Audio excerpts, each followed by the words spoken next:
Nesting is a technique for arranging objects in your workspace to maximize the possible output from your material. Lightburn's Quick Nest tool uses bounding box nesting, which defines each selected object by the smallest rectangle that can fully contain it. It then packs those bounding box rectangles as tightly as possible into a selected container. While not a full nesting solution, it's blazing fast and powerful enough for lots of use cases. You can find Quick Nest in the docking toolbar or within the Arrange drop down menu. Start by creating a rectangle to use as a container for all the shapes you want to nest. Using a tool layer for this will ensure the rectangle isn't accidentally output to your laser when you go to run your job.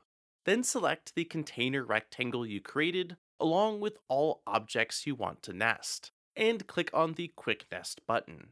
It's important to note that grouped objects will remain grouped when nesting, so you can group any objects you want to maintain positioning relative to another. But if you want to ensure objects are packed in as tightly as possible, you'll need to ungroup them first. This tool also provides some customization options that you can adjust based on your desired output.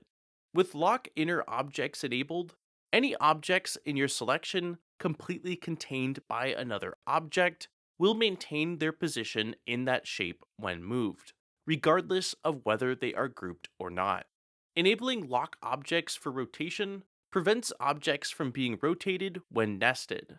Disable this to allow Quick Nest to rotate objects during nesting, which often leads to better resulting material usage. Padding lets you set a minimum distance between each of your nested parts, and Edge Buffer sets the minimum distance between the objects being nested and your container rectangle. The number used here is either in millimeters or inches, depending on your currently set design units. When attempting to nest objects inside of a container that is too small to fit all objects with the current settings, Lightburn will create duplicate containers to nest the remaining objects inside of. If you get an error message saying select a target rect to nest into, it means Lightburn doesn't see a selected rectangle to use as a container. Make sure that you select the rectangle to nest your objects into, along with the objects you want to nest before using Quick Nest. Now you know what Quick Nest is and how you can use it to speed up your workflow and help to ensure you are maximizing your material output. Subscribe for more great videos on mastering Lightburn.